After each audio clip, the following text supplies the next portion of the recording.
Hey, Andy here from builderhottub.com. In this video, we're going to look at how we can build a small, cheap swimming pool for our backyards. So let's go ahead and take a look.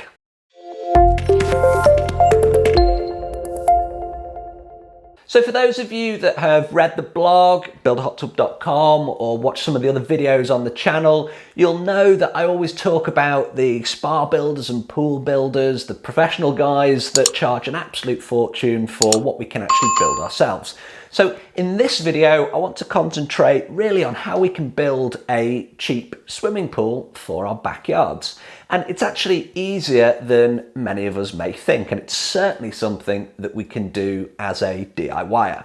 Now, I'm not going to go into huge amounts of detail. I'm going to kind of stay on this 1,000 feet overview of how to build a cheap pool in your backyard. So this video is really to give you this overview of the fact that you can actually do it, and we can then look in subsequent videos at the actual steps you need to take.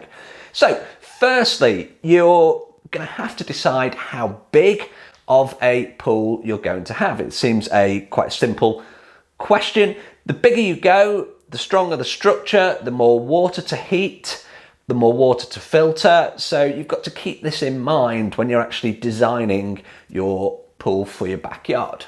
Above ground or in ground, I would always go for in ground. I think it's easier to build a solid structure that will be able to retain the water and keep the strength that's needed to hold that body of water. I think that's easier to do in ground because you can certainly backfill behind your walls. You can put in that double walled cavity, so you have a 4-inch block, a cavity, and then another 4-inch block, and inside of that cavity you can put your pipes, you can put your insulation, you can put your rebar, and then you can fill it all with concrete so it's all nice and solid. So that kind of a building method is pretty straightforward, and it's quite simple, and it's more importantly, it's actually cheap to do, but it will give you the strength that you need to hold the water.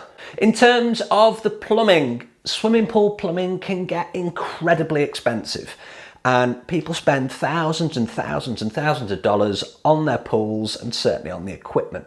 So as long as we're not going too big with our pool, there's a couple of cheats, if you like, or shortcuts that we can take, and we can use some slightly different products that are going to give us the same end result. Now, I'm sure there's some pool builders out there that are going to slam me in the comments for this isn't how you're meant to do it. It works. So we can do this, and we can create ourselves a cheap swimming pool in our backyards that isn't going to cost a fortune.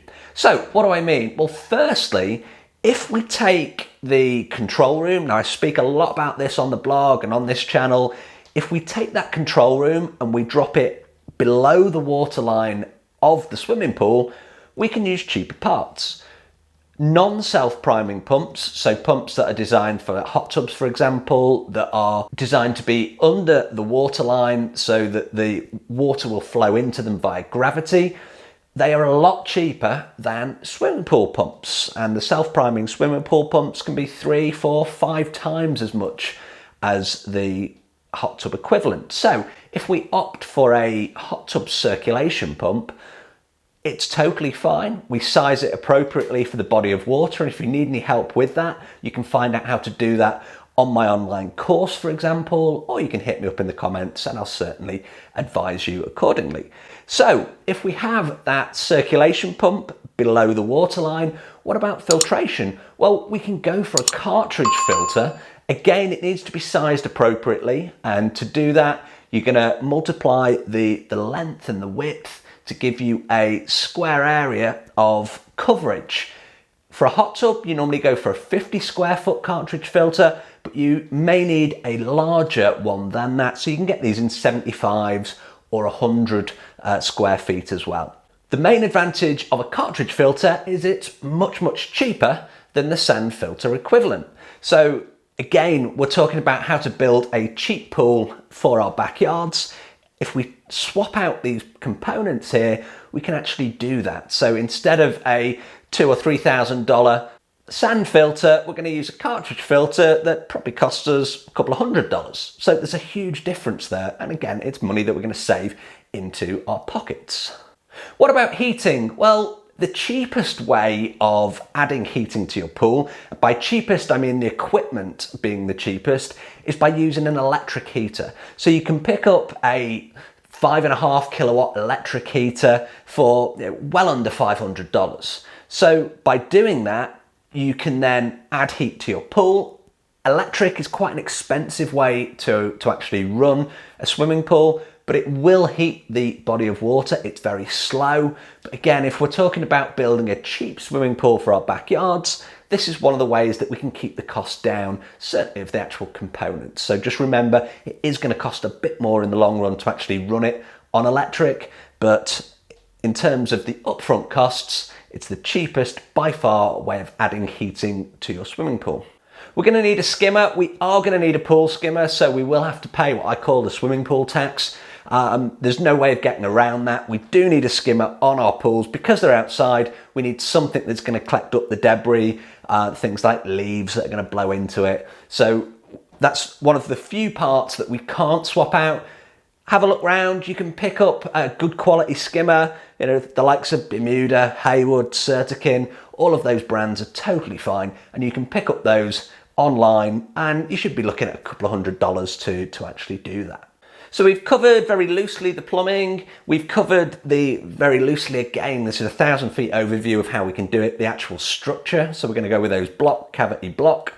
And what about the finish? Well, if we're looking for a cheap swimming pool for our backyards, the chances are we're going to use swimming pool grade paint to actually paint the surface of the blocks. Now, before we do that, we're going to put a render over them. We're going to seal them with a concrete sealer. We're going to add some waterproofing to that. And then on top of that, we can use a swimming pool paint, which is, again, thousands of dollars cheaper than using a tile. So the whole idea of this video is explaining that you can actually build a cheap pool in your backyard.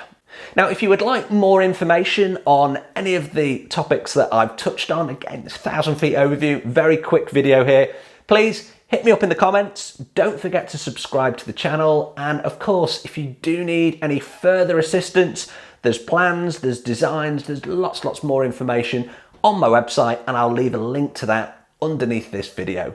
As always, thanks very much for watching. I hope you found this video useful, and I'll see you on the next video. If you've liked this video, please do like, share, and subscribe to the channel. I'll see you on the next video.